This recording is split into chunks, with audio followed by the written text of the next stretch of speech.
muchos claroscuros en la forma como se han llevado a cabo los métodos de contratación de obras públicas que han dejado una sombra muy negativa para el país en materia de sobrecostos, contrataciones directas y también las adendas. Esto ha traído como consecuencia que ha exacerbado la codicia, la gula por el dinero, tanto de empresarios como de políticos, de gobernantes.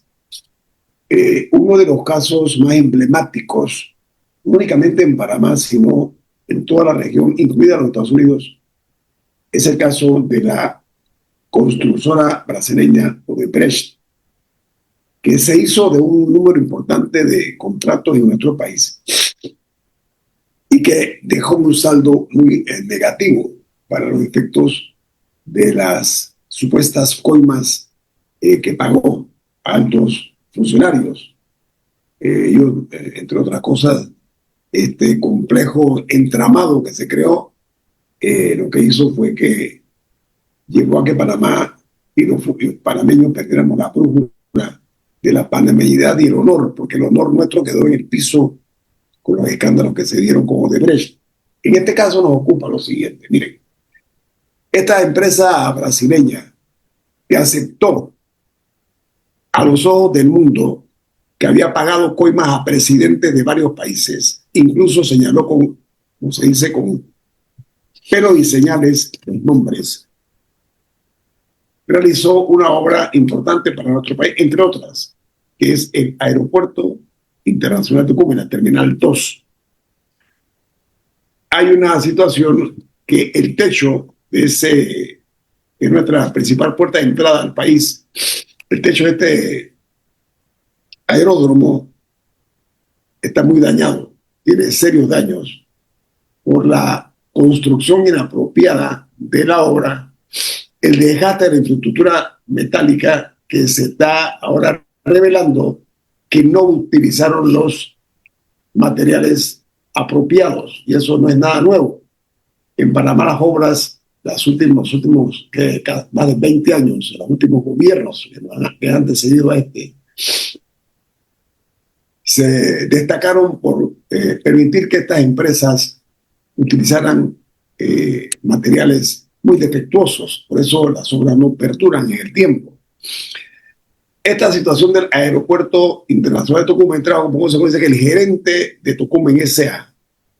hablara que este desgaste fue provocado, como dije, por el uso de materiales altamente deficientes por parte de constructora Odebrecht. Pero entonces yo pregunto, ok, Odebrecht utilizó los materiales inapropiados. ¿Dónde estaba la inspección de las obras? No sé si me explico.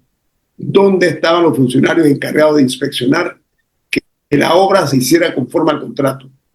La voy a dejar hasta aquí por el momento, doctor Noriega. Esto no es nada nuevo. Hemos sido testigos, no silenciosos, nosotros no hemos sido silenciosos, todo lo contrario. Hemos y estamos denunciando que aquí tiene que haber personas que tienen que rendir cuentas, que tenían la responsabilidad de cubrir los intereses de nuestro país, de protegernos. Y aparentemente o fueron cooptados por esta empresa y otras también, o simplemente se hicieron de la vista gorda y la permisividad trajo estas consecuencias. Doctor Noriega y después Camila. Sí, don Guillermo y Camila. Miren, lo que pasa, el sistema, desde el gobierno de Ricardo Martinelli, y debo agregar el gobierno del presidente Varela, fue muy permisivo, porque una obra de esa magnitud la inspecciona la gente del propio Aeropuerto Internacional de Tucumán, que tiene muy buen equipo de ingeniería, la inspecciona la Contraloría General de la República. Y hay inspectores particulares que siempre se contratan para este tipo de obras. Entonces quiere decir que aquí fallaron los tres circuitos o no le hicieron caso a los tres circuitos. Uno. Dos, aquí se cae el mito de que lo que pasa es que Odebrecht podía coimear, pero hacía bien las obras. Aquí se cae ese mito. Y aquí en otras partes, otras obras de Odebrecht que han tenido que ser remendadas, etcétera. Aquí se cae el mito de que, bueno, se puede coimear, pero si se construye bien las obras. Eso es un mito. Si se coimea, no se va a construir bien las obras. Punto. Así que quítense esa idea absurda de la cabeza. Y tercero, el Estado panameño ya tiene que dejarse de este ritual de respeto, de veneración a Odebrecht, tiene que demandar civilmente a Odebrecht en Brasil.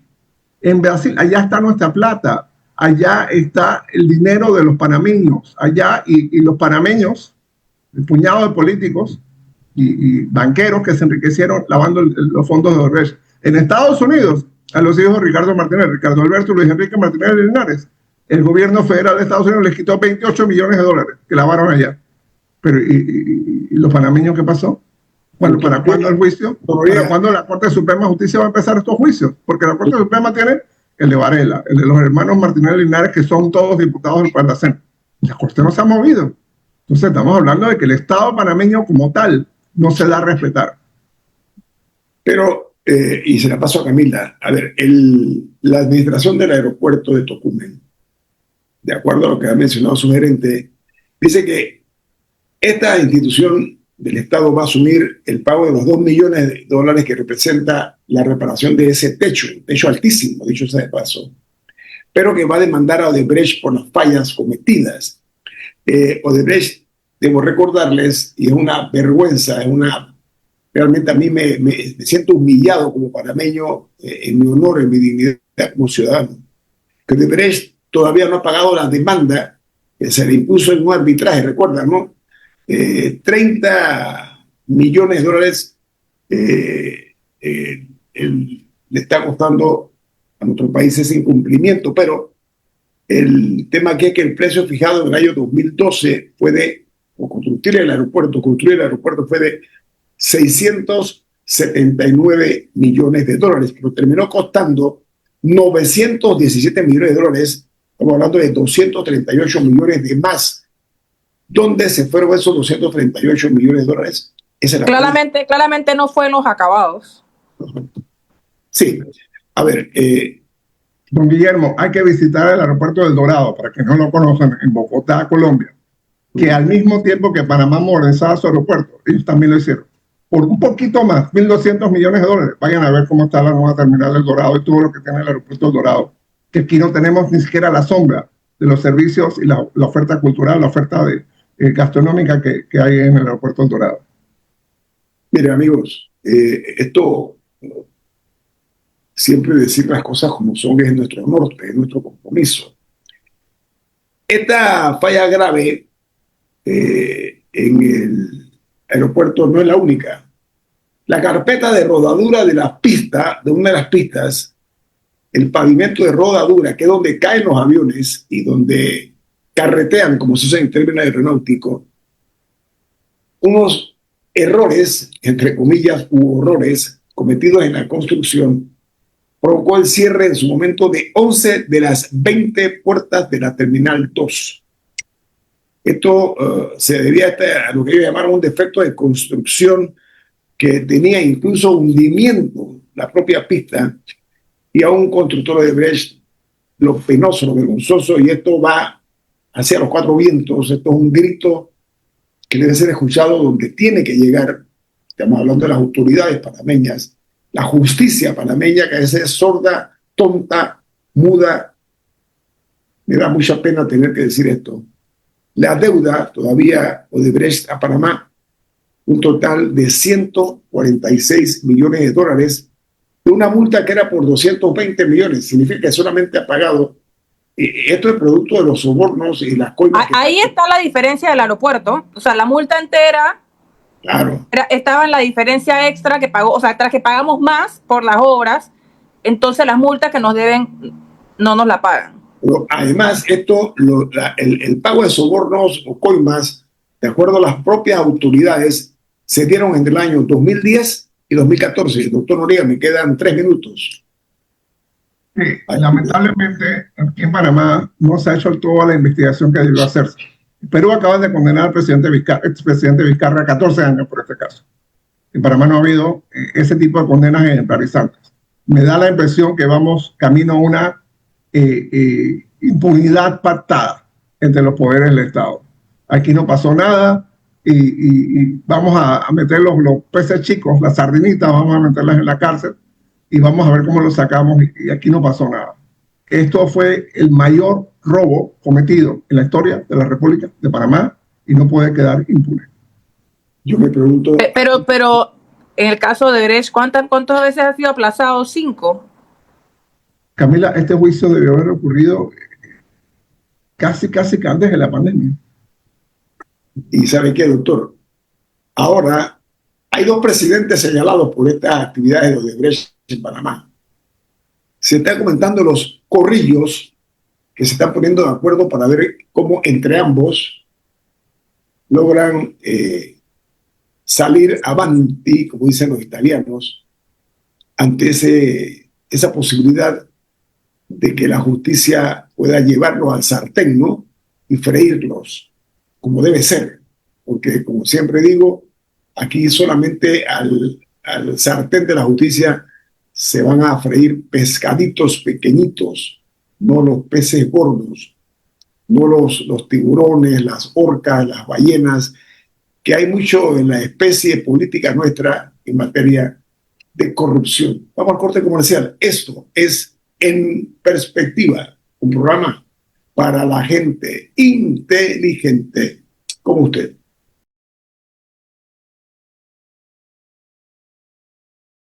De llegar a cargos públicos para mejorar su condición económica es casi que un librito que en la página 18 dice claramente que es la mejor manera de mejorar la condición de vida ocupando altos cargos para lograr tener la oportunidad de que empresas como Odebrecht y otras más, esa MECO, la que hizo aquí, la que todavía está haciendo proyectos viales, y otras, el caso, por ejemplo, de la Autoridad del Canal, lo que ocurrió con esta empresa que también trató o intentó sacar provecho de nosotros.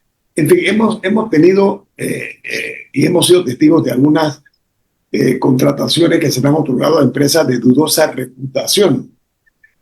Pero realmente los ladrones de cuello blanco, como se les llama, han logrado ilícitamente robarnos los fondos nuestros. Si no hubieran robado tanto, habría chenchen en la calle de Panamá. Vamos a usar un término muy en boga actualmente, ¿no? Para mí estos son traidores a la patria, estos que le roban hasta el hambre a la gente, ¿no? Sobre todo a las clases más pauperadas de este país. Pero lo que yo más critico es que hay familias de estos políticos que saben que el patrimonio que tienen es robado. Ellos lo saben. Tanto los hijos como las esposas disfrutan de bienes robados.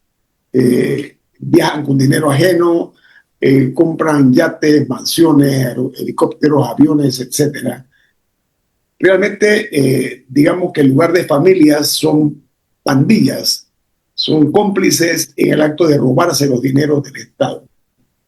Todo burócrata que se dedica a robar demuestra su incapacidad para poder construir un patrimonio con talento, dignidad y decencia. Esa es la parte que quería yo señalar, que debemos aprender, hombre. A mí me enseñaron desde pequeño a tener dignidad y orgullo. Son palabras que no se utilizan aparentemente en estos tiempos. Cambiemos el tema. ¿Recuerdan ustedes el caso, no sé si el doctor Noriega quiere agregar, disculpen, Camila? Disculpen. No, por favor, continuamos. Sí, ok. Hay noticias actualmente de que la descentralización paralela, recuerdan, ¿no?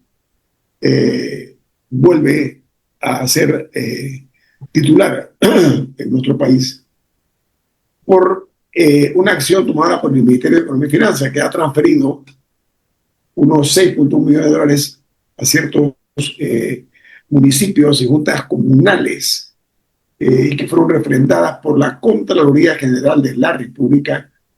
Esto ha vuelto a sonar las alarmas. Le paso la palabra a Camila y después al doctor Noriega sobre este tema.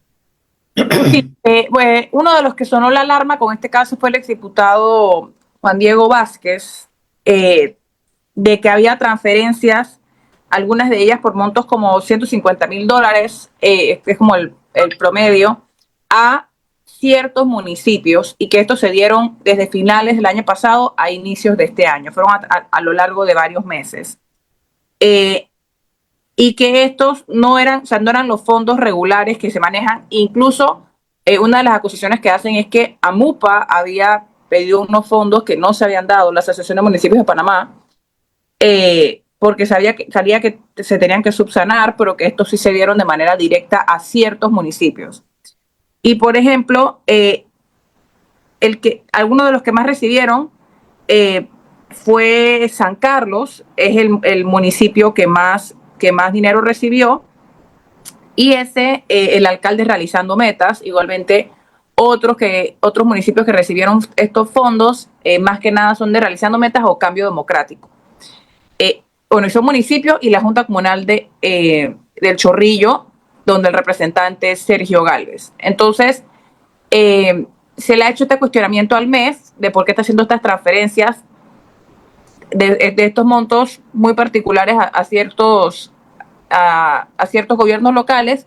Lo que ellos dicen es que la Constitución y la ley se los permite, y entiendo que va a haber un comunicado del MEF, o por lo menos no he visto que hayan emitido el comunicado hasta el momento, con el detalle de cómo ellos justifican haber hecho estas transferencias. Doctor Noriega. Sí, Camila, don Guillermo, esto es una vergüenza. Después de las exhibidas que ha tenido el país en las últimas décadas, con el tema del Río de Jesús, por ejemplo, la Junta Comunal del Río de Jesús, que manejó cientos de millones de dólares en el gobierno de Ricardo Martinelli, y con el tema de la descentralización paralela, vamos, de nuevo caer en esto. Esto es básicamente un delito electoral disfrazado. Le estoy mandando dinero al gobierno a juntas comunales y municipios de mi partido y del partido satélite.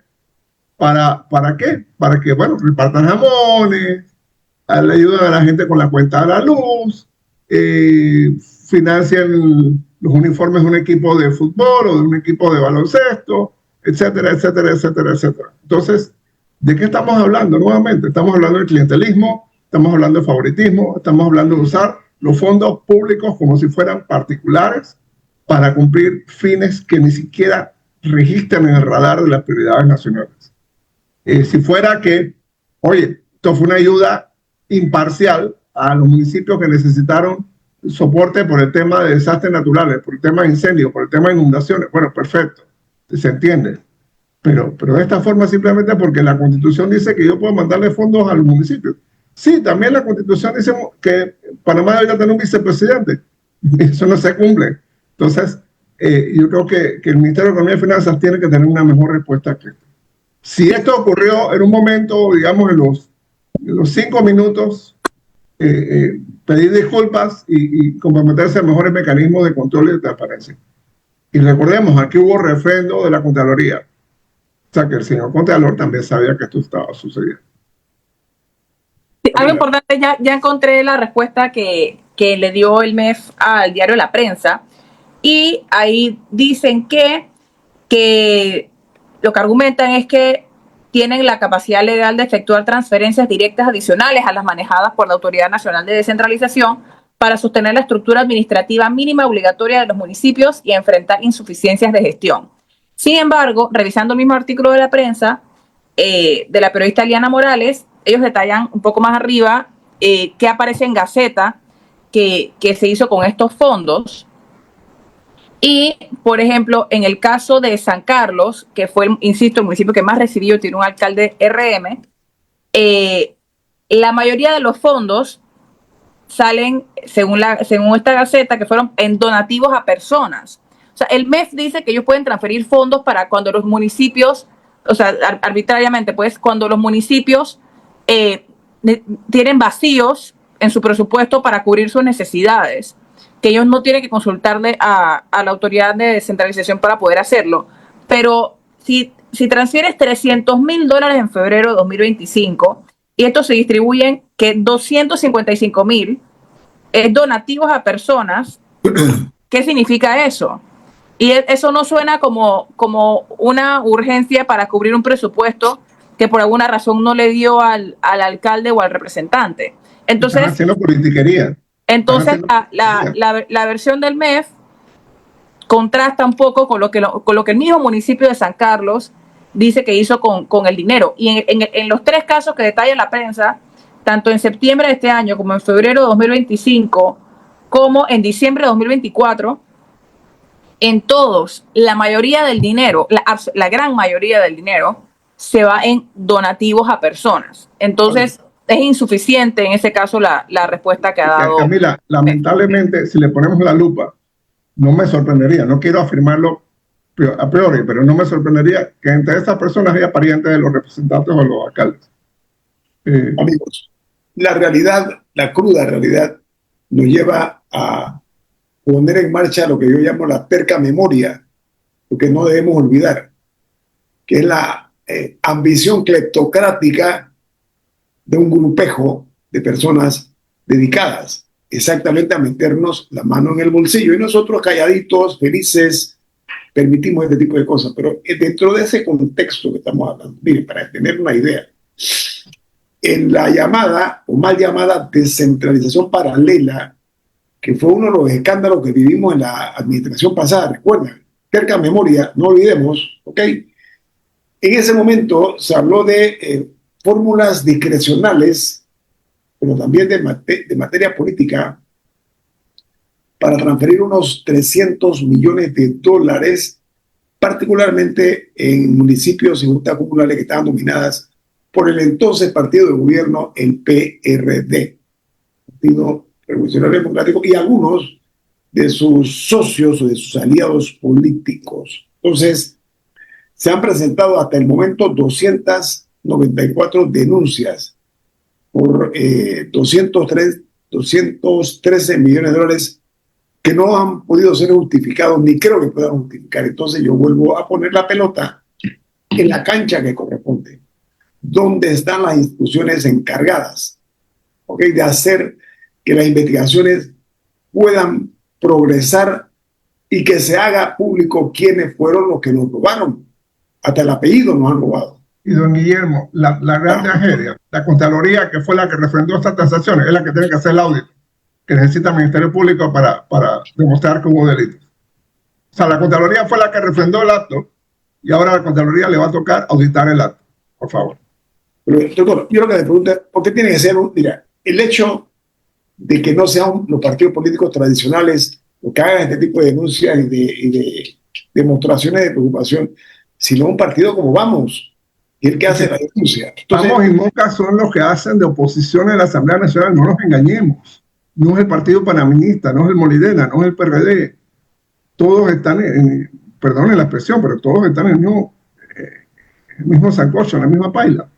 Yo lo que pienso, doctor, es que probablemente como hay algún tipo de complicidades, a mi juicio, ¿ok?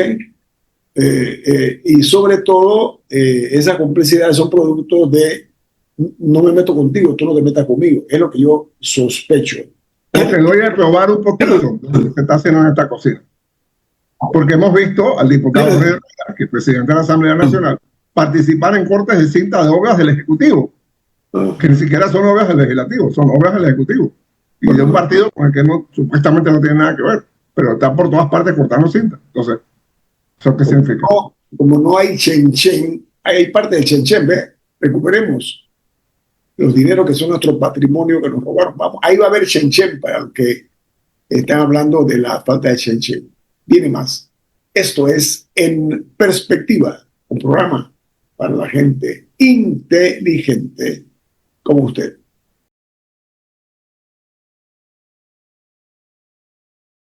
Este mar de escándalos en materia política, en el sector salud, el Hospital Santo Tomás es como un oasis en medio de escándalos que se han dado en el sector salud. Por ejemplo, hospitales que se han construido un precio original, digamos que civilizado, y que después se multiplica al final del camino. En algunos casos termina costando casi el doble de lo que originalmente era el precio original.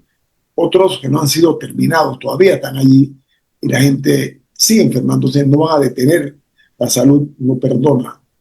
Entonces, Santo Tomás sigue siendo, a mi juicio, el hospital de la clase más necesitada de este país, el hospital de los pobres. Y eso debe ser un motivo de satisfacción, por lo menos para mí, saber que opera esta institución funcione de una forma eficiente que lo necesitan otros del sector hospitalario. Camila, hay algo que está ocurriendo con Santo Tomás, que te iba a mencionar.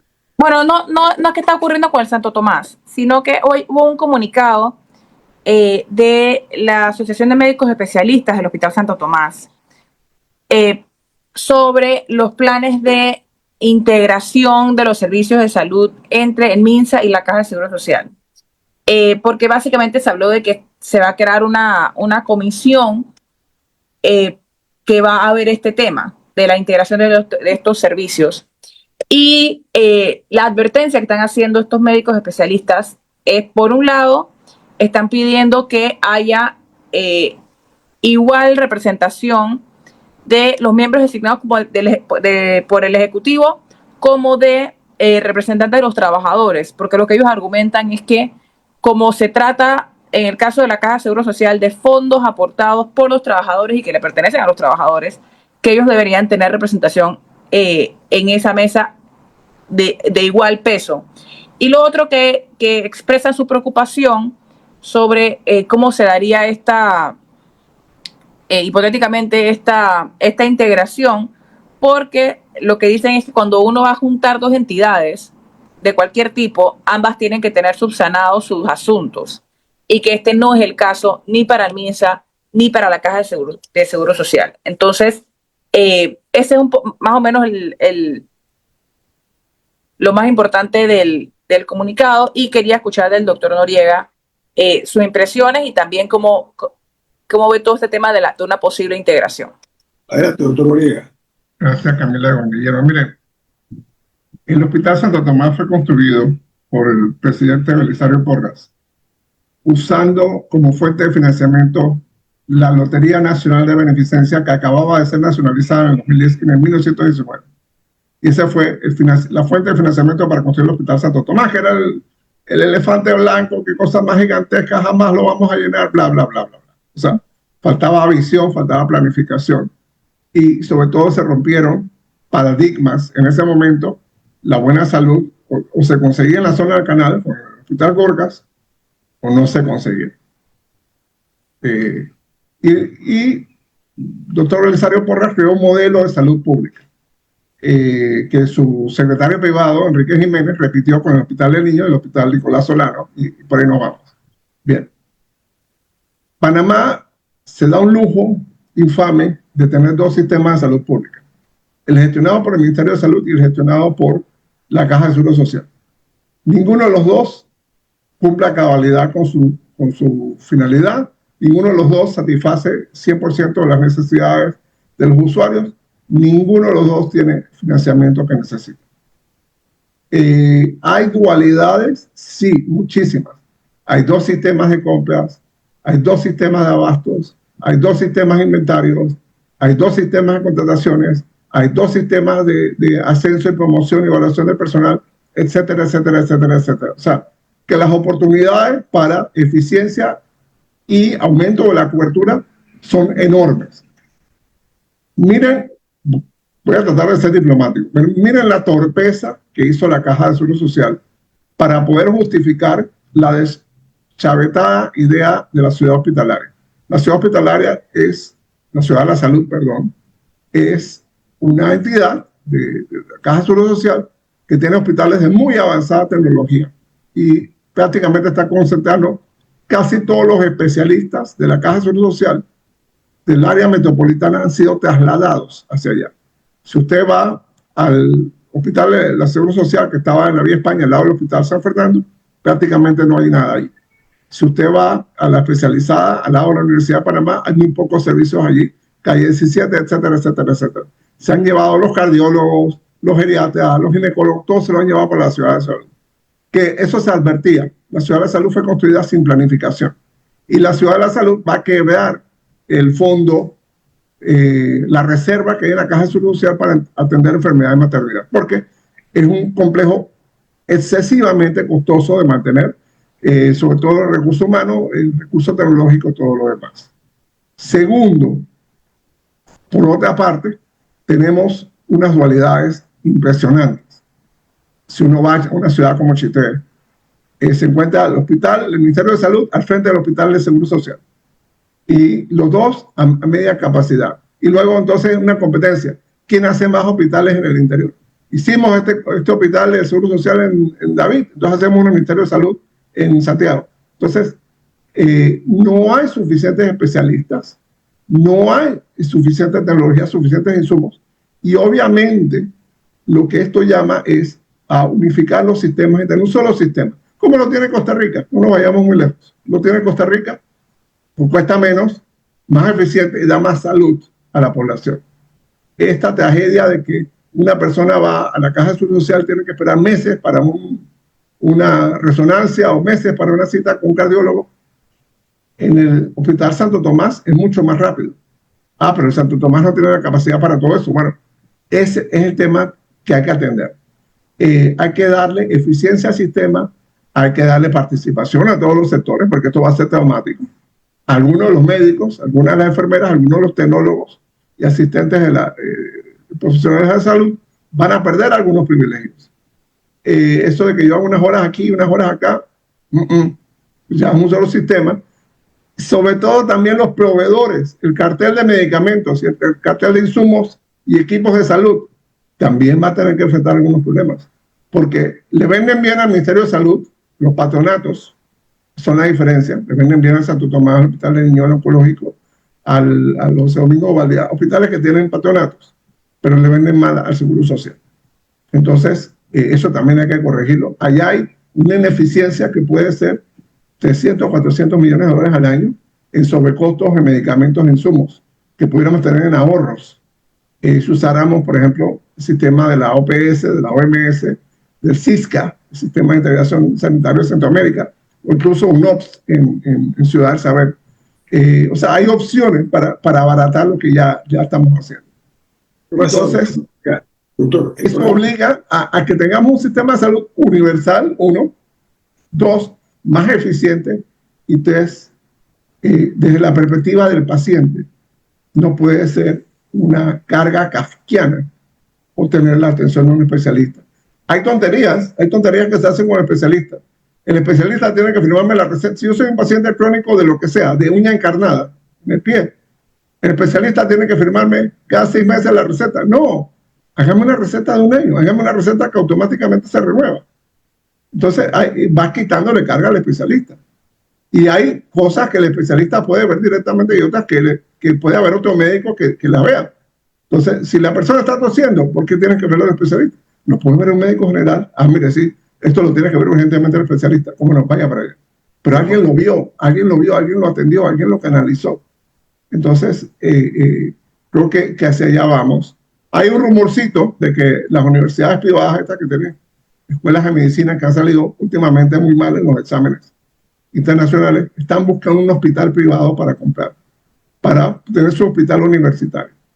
Si eso pasa, qué bueno que vamos a darse salto en la medicina, pero no podemos seguir teniendo 2 sistemas de salud pública. Eso es inviable. Ni en Qatar existen 2 sistemas de salud pública, mucho menos para un país como Panamá. Ojalá, doctor, ojalá se tomen medidas no heroicas, sino medidas contundentes para subsanar esta situación, siempre de cara a los mejores intereses del país. Ha sido un placer estar con ustedes esta mañana. Camila Adames, el doctor Rodrigo Noriega y este servidor Guillermo Antonio Adames. Les deseamos que tengan un excelente día, productivo y muy feliz. Hasta mañana.